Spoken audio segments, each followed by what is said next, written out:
آخری کارڈ ان کا اب ہے کیا؟ پہلے آخری کال تھی، اب آخری کارڈ یہ ہے کہ یہ پلاننگ کر رہے ہیں کہ بچے اور خواتین، صرف چھوٹے چھوٹے بچے، ان کا مظاہرہ کروایا جائے، ان کا مارچ کروا دیا جائے۔ جواد فیضی صاحب، سانحہ 9 مئی کو پاکستان مسلم لیگ نون نے اپنے جس طریقے سے ایک انشورنس پالیسی کے طور پر اسے یوٹیلائز کیا، آپ کو لگتا ہے کہ 26 نومبر کی رات جو کچھ ہوا یہ سنہری موقع ہے پاکستان تحریک انصاف کے لیے کہ وہ اپنے کارڈز کھیل جائے؟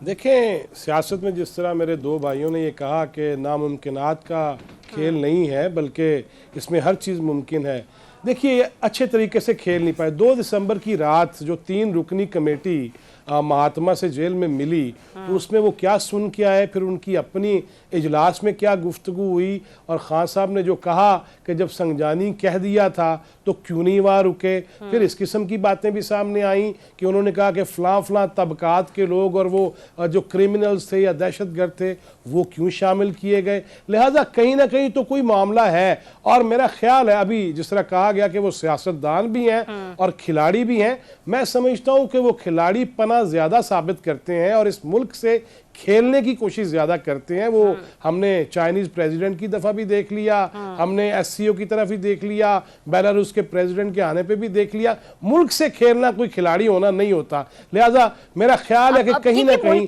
عقل ضرور آئی ہے، مگر یہ پارٹی کھیلنا تھا۔ جواد فیضی صاحب،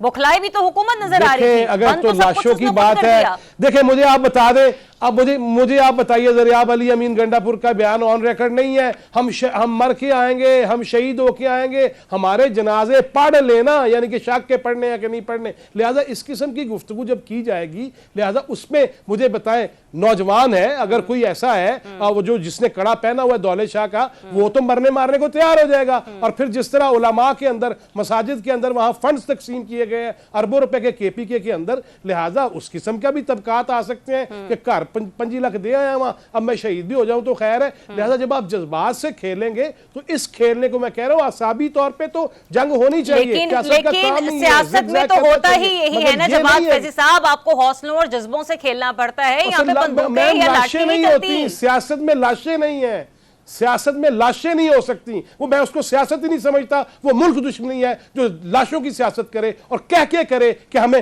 مار دیا جائے گا اور جنازے پڑھ لینا اور ہم اب چھوڑیں گے نہیں۔ معذرت کے ساتھ جواد فیضی صاحب، پھر آپ اور میں جیسے لوگ بیٹھ کے یہ باتیں کہہ رہے ہوتے ہیں یہ بڑا انقلابی بن کے نکلے تھے، اور پھر کئی لوگوں نے تو سوال یہ بھی اٹھایا کہ یہ لوگ رکے نہیں، یہ لوگ بھاگ گئے، مطلب اس بات کا انتظار کیا جاتا ہے کہ اسٹریٹ فائر کر دیے جاتے ہیں۔ نہیں تو بھاگے تو ہیں، دیکھیں آپ نے ابھی ٹرمپ کارڈ، وہ اسحاق صاحب نے بڑا صحیح کہا کہ وہ وزٹنگ کارڈ لے کے پھر رہے ہیں ٹرمپ کا، مسئلہ کیا ہے؟ آخری کارڈ ان کا اب ہے کیا؟ پہلے آخری کال تھی، اب آخری کارڈ یہ ہے کہ یہ پلاننگ کر رہے ہیں کہ بچے اور خواتین، صرف چھوٹے چھوٹے بچے، ان کا مظاہرہ کروایا جائے، ان کا مارچ کروا دیا جائے۔ یہ کس طرف جا رہے ہیں؟ چلیں لیٹس سی، ایسا سوچا بھی جا رہا ہے، یعنی ہماری خام خیلی جواد فیضی صاحب، عمران یعقوب صاحب ہمیں جوائن کر چکے، کافی دیر سے مجھے انتظار تھا کہ وہ کال پر ہمارے ساتھ موجود ہو۔ عمران یعقوب صاحب، کافی کچھ اکٹھا ہو گیا آپ سے جاننے کے لیے، ذرا پہلے تو تجزیہ مجھے یہ بتا دیجیے، یہ فیصل واوڈہ صاحب کی آنیاں جانیاں، ان کا ملنا ملانا، ان کے انٹرویوز، ان کی ٹیبل ٹاکس ہمیں سمجھ نہیں آ رہی ہیں، آخر وہ کیا چاہ رہے ہیں یا جس کو وہ ریپرزینٹ کرتے ہیں وہ لوگ کیا چاہ رہے ہیں، تو اس پہ آپ کا تجزیہ میں چاہوں گی۔ دوسرا یہ بھی کہ یہ بانی پی ٹی آئی کے پاس آخری کارڈ کیا ہو سکتا ہے، جس کے بارے میں کل اسد عمر صاحب نے بھی کہا کہ وہ کپتان ہیں، وہ کھلاڑی ہے، وہ تو آخری لمحے تک کھیلتے ہیں، اور جو ان کی سیاست کو جانتے ہیں وہ بہتر جانتے ہیں کہ وہ کچھ نہ کچھ رکھنے پر، مطلب یعنی کہ کچھ نہ کچھ ہوتا ہے ان کے پاس۔ بسم اللہ الرحمن الرحیم۔ سب سے پہلے تو انتہائی معذرت میری آپ سے بھی اور رضوان رضی صاحب سے، اسحاق رانا صاحب سے، جواد فیضی صاحب سے۔ ایکچولی مجھے ایمرجنسی کہیں جانا پڑ گیا، اور لاہور کی ٹریفک جو اس وقت ہوتی ہے چھٹی کے وقت کی وجہ سے انتہائی اس کی بری حالت ہوتی ہے، اس لیے میں پھنس گیا، میری معذرت یہ قبول کریں۔ دوسری بات، اب آپ نے جو 2-3 سوالات کر دیے تو میں یہ سمجھتا ہوں کہ پہلے فیصل واڈہ صاحب کی بات کر دیتے ہیں۔ فیصل واڈہ صاحب جو ہیں وہ ہمیشہ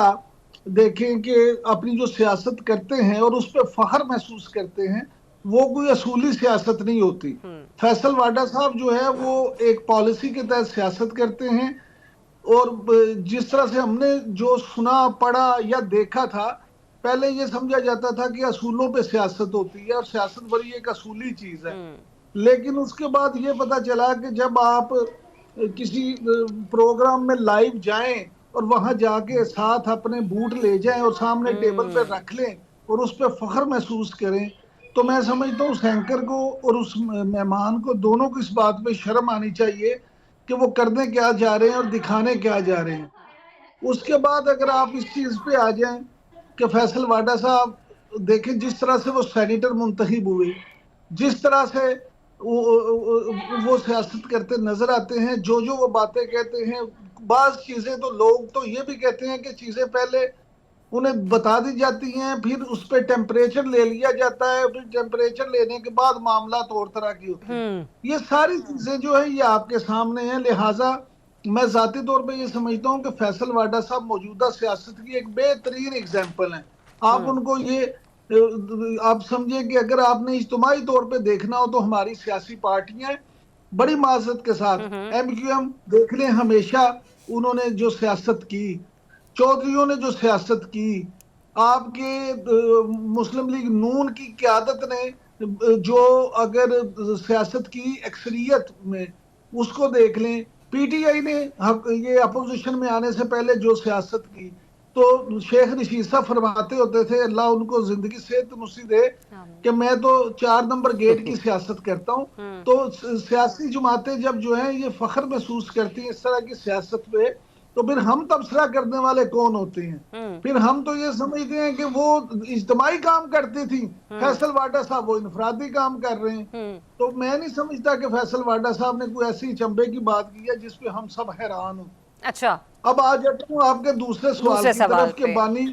بانی چیئرمین جو ہیں ان کی سیاست، ان کا آخری کارڈ کیا ہوگا؟ تو دیکھیں وہ تو ہر کارڈ آخری کارڈ سمجھ کے کھیلتے ہیں، اور وہ بڑی معذرت کے ساتھ، کیونکہ اسحاق رانا صاحب سے میرا ایک ذاتی بڑا محبت والا تعلق ہے، اسحاق رانا صاحب برا نہ منا جائیں، لیکن یہاں پہ وہ بھی کوئی اصولی سیاست نہیں کر رہے۔ ان کا مسئلہ یہ ہے کہ وہ اقتدار حاصل کرنا چاہتے ہیں بائی ہک اور بائی کروک، اس میں کوئی شک نہیں کہ وہ اس وقت اچھا میں ڈر گیا عمران کے آپ یہ کہنے لگے ہو، عمران صاحب میں ڈر گیا کہ آپ شاید یہ نہیں ایک جملہ میں ڈر گیا آپ یہ کہنے لگے ہو کہ اسحاق رانا اصولی صحافت نہیں کرتے، وہ اصولی سیاست کوئی نہیں کرتا، تو میں کیا کر سکتا ہوں اس کا؟ رانا صاحب ان صحافیاں تو اصولی رہن دیو، جواد فیضی صاحب ہیں، آپ ہیں، رضوان رضی صاحب ہیں، ہم سب لوگوں نے اکٹھے کتنا وقت گزارے، ہم سب ایک دوسرے کو جانتے ہیں، ہم سب ایک دوسرے کی محنت سے واقف ہیں۔ معاملہ یہ ہے کہ یہ کچھ چیزیں نئی نہیں ہیں، لیکن میں یہ سمجھتا ہوں کہ یہاں پہ انفارچونیٹلی تمام سیاسی جماعتیں اور تمام سیاسی لیڈر اقتدار کے لیے سیاست کرتے ہیں۔ یہاں پہ وہ مر کے لیڈر ختم ہو گئے جو اصولوں کی سیاست کرتے تھے۔ لہٰذا خان صاحب بھی صرف یہ چاہتے ہیں کہ اس طرح کا دباؤ بنا رہنا چاہیے، دباؤ بن جائے کہ جس سے وہ دوبارہ اسٹیبلشمنٹ اس بات میں مجبور ہو جائے کہ ان کے ساتھ بیٹھ جائے اور کہ آجا کاکا تو دوبارہ کھیل لیں۔